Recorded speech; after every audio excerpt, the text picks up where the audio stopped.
Kakampi ng bayan. Kasangga ng masa. Kapanalig ng batas at hustisya. Attorney Danny Con. Abogado de Campanilla. Ako, magandang gabi po sa inyong lahat. Narito na naman po tayo sa isa na namang episode ng paborito niyong programa, ang Attorney Danny Con, Abogado de Campanilla. Siyempre, kasama pa rin natin ang abogado ng bayan, si Attorney Danny Con. Maraming salamat, sweetheart. Ano ba?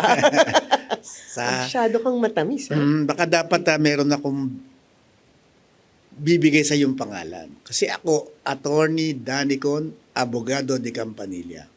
Oh. O si Gabi naman, asawa de Campanilla. Okay ba? May excuse me, ha? Abogada de Campanilla naman po. I know. Pero mabuit naman akong asawa, di ba? I know, de Campanilla ka kasi de Campanilla ang teacher mo. Correct. Siya po ang teacher ko. O, di ba?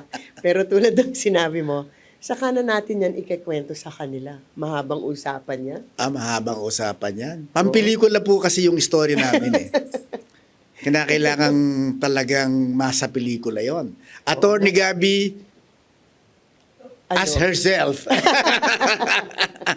Anyway, dito po sa ating programa, tuloy-tuloy lang po ang ating misyon na magbigay ng mga payong legal at pag-usapan ang mga batas na may kinalaman sa ating mga personal na buhay, ang ating mga relasyon at iba pa. Dahil sa panahon po ngayon, importante na may alam tayong lahat tungkol sa batas. So makisali po kayo sa aming usapan. Bukas ang ating himpilan para sa mga katanungang legal at usaping batas. So tumawag lang po kayo sa mga numero na makikita nyo po sa ating mga screen. Para po sa mga Globe users, tumawag po kayo o mag-text sa 0954-310-0331. At para sa mga smart users, yung mga mas matatalino nga. Mas smart, ha? Mas smart, ay mag-text or tumawag po sa 0961-770-8807. O di kaya mag-iwan na lang kayo ng mensahe sa Facebook page ng TVUP. At hindi man ho namin masagot ang mga tanong na iiwanan ninyo sa episode, sa araw ng episode, kung kailan kayo nagpadala, ipipila po namin yan. At sa susunod na episode, sisikapin po namin masagot. O, balita ko itong paborito mong portion dito sa sarili mong show. Nako, di parang lawyer's joke yan. Ano, O, meron Sige. ka bang baon? Ang sabi natin, Wala nga. magbabaon tayo Wala ng nga joke. akong maalala. Kasi halos lahat yata ng mga lawyer jokes parang, Yung kalilimutan mo kasi lawyer ka eh. pero merong nagpadala sa atin ng joke. Sige nga. Hindi ko rin alam kung matatawa ka dito. Pero, Sige. Try. try. Bakit daw laging busy ang mga abogado? Sabi kung wala silang kaso, gagawa sila. Pero actually, ang mga abogado, kakaunti yung mga abogado na tahimik. Kahit papano, may masasabi. May masasabi yan. All the time, anytime. Kaya nga maraming iba dyan ayaw talagang makipag-deal sa abogado eh. Or ayaw makipag-asawa ng abogado. Oy, hindi. Gusto nga nila, abogado yung mga pangasawa nila eh. Anyway, baka kung saan pa po mapunta ang ating Sige, usapan. baka maubusan tayo ng oras. Correct. Meron po tayong text question.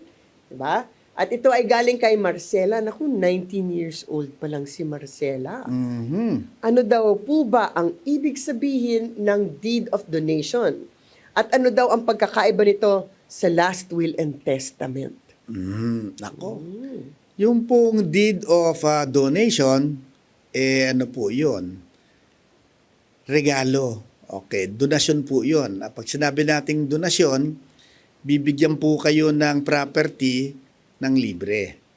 Walang bayad. Kung ang ibibigay po sa inyo na regalo, isang singsing na brilyante, ay libre, pwede pong iabot lang sa inyo yan. Okay. Kasi po walang titulo ang singsing na brilyante. Meron po iyang sertipiko na ini-issue po nung nagbenta ng singsing, kung nakalagay doon kung ano ba ang description ng bato at saka nung setting niya. At base po dun sa description na yon nung sertipiko na ibibigay sa inyo nung nagbenta, ma-identify po yung bato. Okay. Pero kapag ang ireregalo po sa inyo ay lupa, lalo pa kung ang lupa ay may titulo, hindi po valid ang donasyon kapag hindi po ito nakasulat. So dapat ay nakasulat po ang donasyon ng lupa. At para po ito mailipat sa pangalan ninyo, hahanapin po ng Register of Deeds yung donasyon, hindi lang nakasulat, dapat ay notaryado pa. Pati yung acceptance ng renegaluhan, Opo. dapat nakasulat din. Nakasulat din. Kasi po, hindi mabisa ang donasyon kung hindi po ninyo natanggap. Although, ang pagtanggap naman ay pwedeng, implied. Okay, pwede namang implied, pero ang nakalagay sa batas ay hindi pwede yung implied lang. Dapat nakapirma rin siya, nakasulat din yung kanyang acceptance. Babayaran po ang tax, meron pong donors tax na binabayaran yan. Meron po ring transfer tax yan na babayaran po sa local government. Kapag kumpleto po lahat ang papel, dadalhin na po ninyo ito sa Register of Deeds at ililipat ang titulo sa pangalan nyo. Ay, anong pinagkaiba naman ito sa last will and testament? Yung pong deed of donation, nagkakabisa po agad ito the moment na nagpirmahan na ang nagre-regalo at yung nireregaluhan, the moment po na pumirma na sila dun sa kontrata ng donasyon, ay mabisa na po ang donasyon. Pero po yung last will and testament, ano po yan? Ang gumagawa lang po niyan yung may-ari ng lupa na baka mamatay. Kung saan inihahabilin niya doon sa kanyang testamento kung kanino niya ibinibigay ang lupa o ang singsing na brilyante. Naku, alam mo, generation mo na lang ang natatawa dyan sa singsing na brilyante, no? Ewan ko ha. Isang meron commercial dyan. yan nung mga, siguro ano yan, yes. 70s, di ba? Hindi siguro mga 80s naman. Singsing na brilyante. Singsing na brilyante, May age limit. libre. Parang baby pa yata ako niya. Oo nga. Baby pa rin ako, no? Ngayon, Ang last will and, mabalik sa last will and testament. pero yung last will and testament po, sapagkat ito'y ginagawa lamang nung testador, ano po, yung may-ari ng lupa. Pwede pong magbago yung isip niya. Pwede pong bago siya mamatay, sirain niya yung testamento. Sabi niya, nagbago na isip ko. Okay, so kailangan po, hindi nagbago ang isip niya. At yung testamento po na yon, magkakabisa lamang ang pagmamay-ari ninyo sa inireregalong lupa o ipinamama ng lupa kapag ka po namatay na yung nagbibigay o nagpapamana ng lupa. Doon po sa donation, wala pong dapat mamatay doon. Hindi kinakailangang may mamatay. Pero dito po sa last will and testament, para po ito magkabisa, ay kinakailangang may mamatay.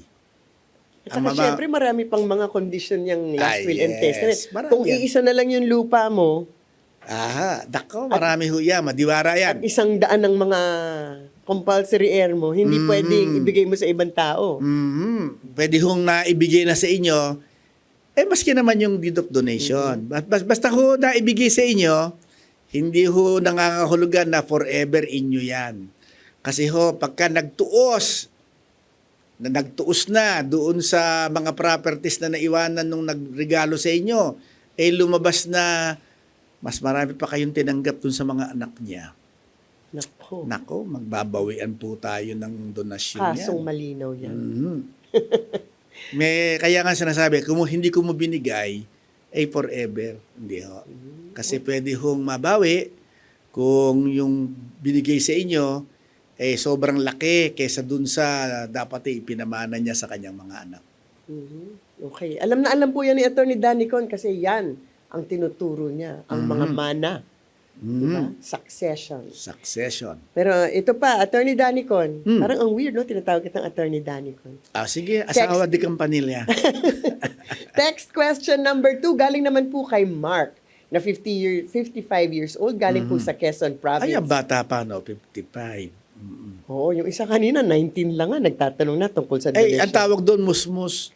19 musmus pa yun. Hindi na siya bata. But anyway, ang tanong ni Mark, Si Ninong JPE, ninong po namin si JPE. sa kasal, oo. Nasa kasal. Ilan taon na nga ba siya ngayong February 14? I think 101 na siya. No? 101. Nako, happy birthday po, Ninong, kung nanonood kayo. Happy birthday! Pero ito, ang question nga ni Mark, ano po ang kaso na pwede kong isampa sa asawa ko na OFW at may bagong pamilya na sa Dubai? Nako. Naku, ang dami may ganitong problema actually. Ang ipinalalagay po natin, kasal kayo doon sa asawa nyo. Hindi lamang po kayo asawa sa banig, ay asawa po kayo na legal. Meron po kayong kasamyento. At ipinalalagay, yun naman pong nasa Dubai, kasi kaya po, bakit po nag-aasawa yung mga lalaking nasa Dubai? Kasi po bawal silang girlfriend lang doon. May parusa po kasi kapag ka nagsama ang isang lalaki at babae na hindi po kasal. So bago po sila payagan, halimbawa, na umupa ng isang bahay o umupa ng isang apartment at magkasama sila, hihingan po sila no may-ari ng apartment ng kanilang marriage contract. Pag wala po silang naipakitang marriage contract, ay hindi po sila tatanggapin na umupa magkasama. At kapag ka po sila nagpatuloy na nagsasama ng walang kasal, pwede pa po silang kasuhan ng kriminal. Sa Mahigpit Dubai. Sa Middle East. Oo, sa Middle ilalim East. ng mga batas kung sa Middle East. Sa Dubai yata maluwag, pero sa Saudi Arabia, mahigpit doon. Paano na lang yung asawa na nandito sa Pilipinas? Aha. Meron ba siyang kaso? Attorney? Hindi, yung nasa Pilipinas, Meron ba siyang maikakaso? yes. Yun po, ang mga kaso po kasi na ang kaso po na pwede nating isampa sa kanya, una, ay adultery o concubinage. Opo. Pero ngayon, adultery na lang lahat yan eh. Kasi wala nang pagkakaiba yung concubinage sa adultery. Pareho na lang sila ng elements. Ang problema, saan ba nila ginawa ang krimen? Meron po kasi tayong principle sa batas na ang krimen ay maaari lamang usigin at parusahan sa bansa kung saan ito ginawa.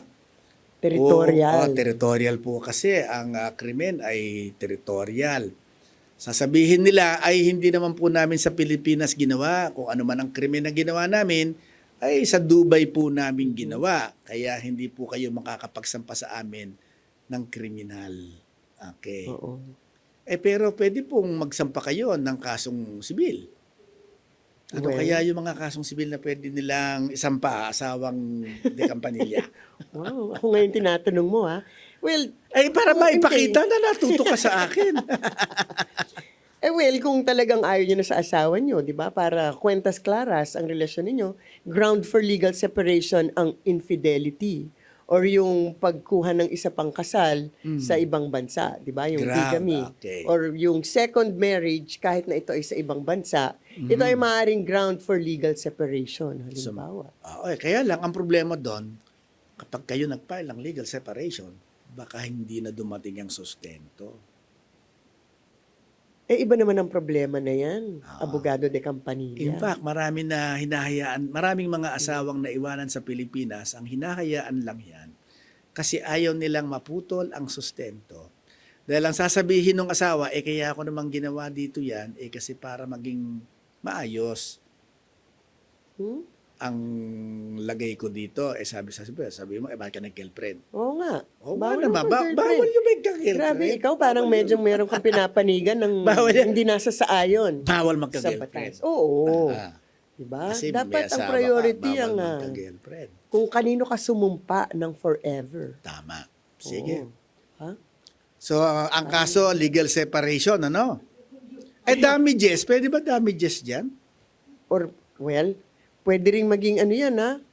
Di ba kung minsan sinasabi nila, pag hindi na nagbibigay ng sustento, meron pang girlfriend at lahat-lahat na. Baka yan ay maging kaso for anti-violence against Tama. women and children. Well, ang mabilis sana kulam. Kaya lang ho, baka hindi kasi baka hindi umabot yung kulam sa Dubai. Grabe. Di ba? Oo. Parang Yung hindi iba na yan, legal yung pakukulam usapan na yan, Attorney pakukulam Danicon. na lang yan. O ngayon naman meron po tayong caller. Ito po ay si Iya, 24 years old from Quezon City. Hello, Iya. Hello po. Rinig niyo po ba ako? Yes, naririnig ka namin. Anong katanungan mo para kay Attorney Danicon? Gusto ko lang po malaman na ako po ay isang magsisimula pa lang pong vlogger. At ngayon, gusto ko lang po malaman kung ano po ba yung mga limitasyon ng fair use sa paggamit ng mga copyrighted material sa paggawa po ng aking mga vlog po. Nako, alam ko na kung sino ang sasagot dito.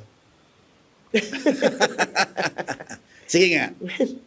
Sagutin mo yan na sweetheart. Ano ba? Abogado de Campanilla nga. Sweetheart, sweetheart ka dyan. Well, actually, mahirap talaga yung issue ng fair use, no? Lalo nga, kung ikaw ay vlogger, tapos you're looking forward to having economic returns dun sa pagba-vlog mo, baka hindi na yan ituring na fair use dun sa mga may-ari nung copyright material. Usually, pag sinasabi nating fair use, ito usually kung ito ay, kunwari yung for educational purposes, sa mga eskwelahan, sa yung mga instructional programs, yun baka makalusot pa tayo dyan sa fair use. But if you're a vlogger na commercial ang content for the general public, lalo na nga kung nag-aambisyon ka na may financial return, ay baka hanapin ka rin ng financial compensation ng mga composer. In fact, I'm sure alam mo naman, di ba, pag nasa Facebook ka at ibang mga platform, parang sa kanila, the minute na meron silang maririnig na meron kang copyrightable material, sila na mismo ang magtatanggal ng music na yan. Hindi ka papayagan na mag-play. Kasi nga, very strict sila, di ba, to protect the rights of the mga composers at saka mga artists. Yung iba nga, sinasabi nila, bakit yung music lang sa elevator, kailangan pang magbayad? Diba? Or yung mga music sa elevator, yung nasa restaurant ka na naka-on yung radyo, actually, pwede kayong singilin ng dito sa Pilipinas, PhilSCAP ang in charge sa mga ganyan. Kasi nga pinoprotection na nila yung karapatan naman, yung economic rights ng ating mga artists, composers, at saka mga Parang singers. Baligtad yata doon sa kaso ko eh. Iya, kung gusto mo, babayaran pa kita, i-ere mo yung music na kinumpose ko. Yan siguro ay kung struggling artist ka, di ba? In Oo fact, nga. yun na nga ang naging problema ng ibang mga artist dahil struggling sila, madali nilang naibenta ang mga rights nila That's it. to their compositions. Unang-una nga dyan, di ba? Si Freddie Aguilar at ang kanyang kanta na Anak. Naibenta na niya. Ang kanyang, economic rights oo. niya doon, di ba? Nasa ganon, sumikat. Pero Para sikat na yun sumikat. eh. Pero nung sikat na naging yun eh. sikat na actually sinasabi ng mga tao, dapat napakalaki ng nakuha ni Freddie Aguilar. But that's the risk you take when you sell your rights to your rights as an artist. Mhm. O Iya, may follow-up ka? Ang tanong ko, kung, Wala naman po. kung gagamit siya ng isang copyrighted material, meron bang opisina kung saan siya pwedeng magpaalam na gagamitin ko po ang copyrighted material?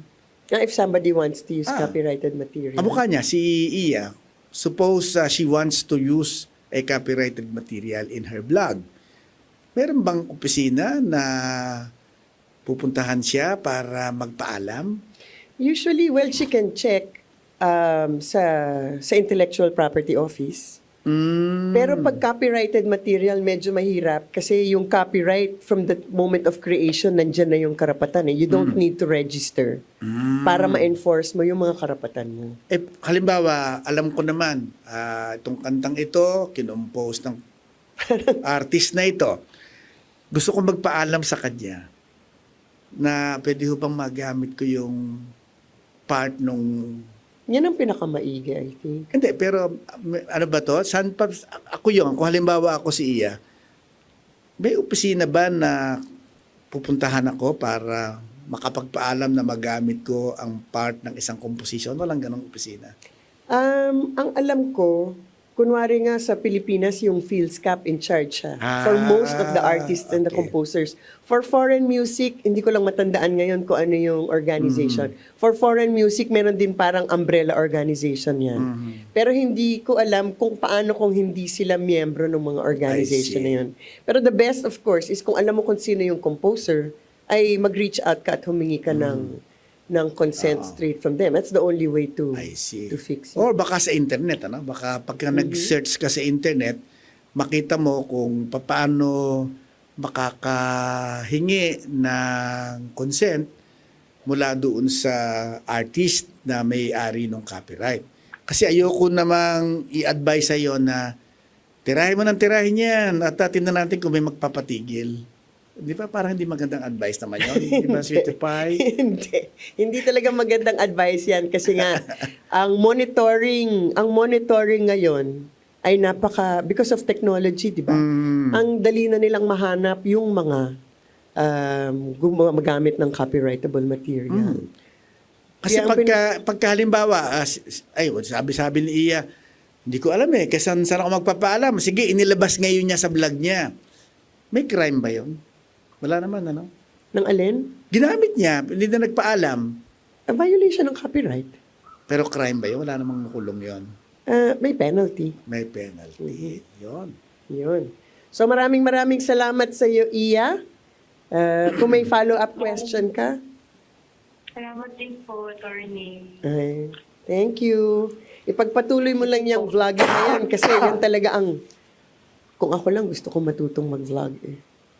Oh. Kung makahanap ako ng panahon na maka-vlog. Panahon lang naman yun. Panahon lang. Meron tayong isa pang question dito. Ngayon naman galing kay Edward, 42 years old, from Cubao. Ay parang alam nyo na ito ang tinuturo ni Attorney Danicon. Ano daw po ba ang ibig sabihin ng forced air? Parang alam ko yung sagot. Parang tinanong mo to sa exam dati. Ang isa po bang anak na nakagalit ng magulang ay forced air na makakamana pa rin? Sa Amerika po ba, forced air din ng anak? Naku. Sa Amerika. Hindi, palagay ang malakas ang kutob ko na nanood siya nung dati na yung nakaraan nating episode kung saan may nagtanong nito. Siguro kaya siya ay nagpa-follow up. Yung forced air po dito sa Pilipinas kung tawagin natin ay compulsory. Ang mga compulsory airs po ay anak, whether legitimate or illegitimate. Okay, bakit po compulsory? Kasi po, whether the person likes it or not, a portion ng kanyang ari-arian o pamana ay naka-earmark na para dito sa mga compulsory heirs na ito, na ang tawag namin doon sa parte ng kanyang mga ari-arian na pamana ay legitim. Opo. Hindi po niya pwedeng ipamigay sa iba yon, yung legitim na yon. Hindi po niya po pwedeng lagyan ng mga kondisyon o restriksyon yung legitim na yon.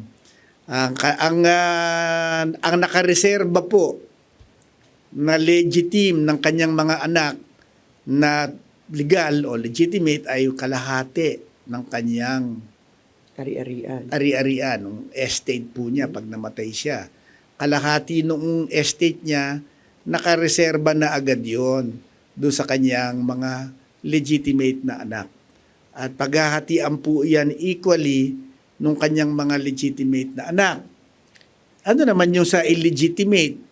Yung sa illegitimate po, kukunin dun sa natirang kalahati, kung tawagin namin ay free portion, at ang kanila namang mana ay kalahati ng mana ng bawat isang anak na legitimate. So kung ang isang anak kung dalawa po yung anak ninyo na legitimate, 1/4 po ang makukuha ng isang legitimate at ang makukuha naman ng isang illegitimate ay 1/8. Paano si Mrs. o si Mr.? Paano na lang si Eddie? Si Mrs. po si Eddie. Eddie ako. Oo, tama. Si Mrs. po ba ay compulsory heir? Opo. In fact, para pong bawang yan. Ang bawang. Pag nag-isa ka, lagi nakasahog yan. Kainis. Lagi pong nagmamana ang asawa at ang asawa ay compulsory heir din. At ang legitim po ng isang asawa ay katumbas ng legitim ng isang anak na legitimate. Okay. Hindi po niya pwedeng bawasan ang legitim kasi po batas ang nagtatakda kung magkano ba ang legitim na mga forced heirs o compulsory heirs. Sa Amerika, na itanong nyo, meron po bang forced heir sa Amerika?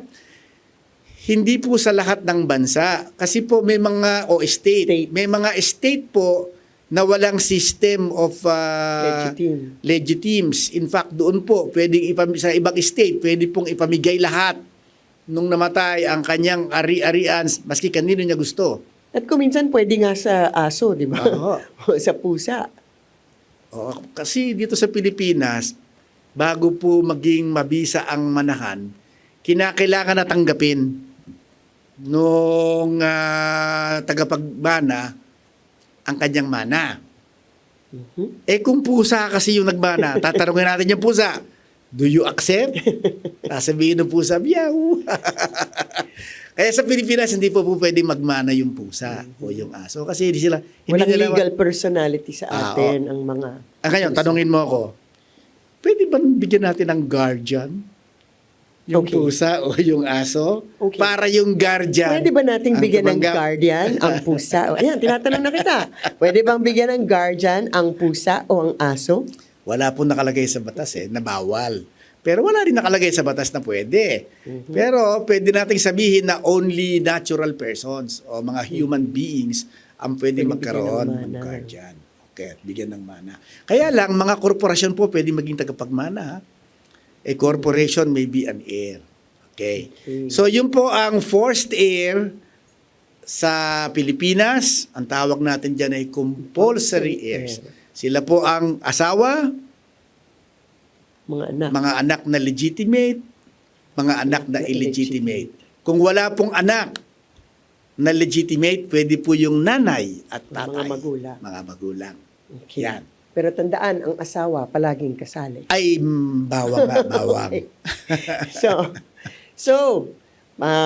That's all we have for today.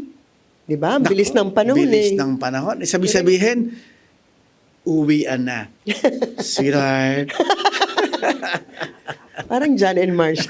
Oo nga. Parang naalala ko tuloy si John and Marcia. But again, meron po... Amoy pinipig. Hindi Ay, ba na nako. sinasabi ni John, amoy pinipig. May generation gap para sa mga bata, hindi na alam ang John and Marcia. At saka nga, baka hindi na nila alam kung ano yung pinipig. Kung baka po saan pa mapunta ang usapan to, eto na po. Sa mga nag-text, nag-comment sa aming Facebook page, abagan niyo po ang mga susunod nating episode. Baka ang mga tanong ninyo ang ating mapag-uusapan naman. Nako, salamat po sa mga nanood at nag-text. Sa YouTube Live. Sa YouTube Live. Ay, nako, babatiin ko lang. Si Chef Tristan. Naku, Nanonood daw siya sa atin. parang anak namin yan. Parang anak po namin, bunso yan. Maraming salamat. Abangan niyo po ulit, di ba? Aha. Ang Abogado de Campanilla. Ako po ang inyong lingkod. Well, ako po si Attorney Gabby Concepcion, the attorney, not the artista. Oo nga. Ako naman po ang Abogado de Campanilla ng Bayan, Attorney Danicon. Hanggang sa muli po, ito ang Attorney Abogado Danicon, Abogado de Campanilla.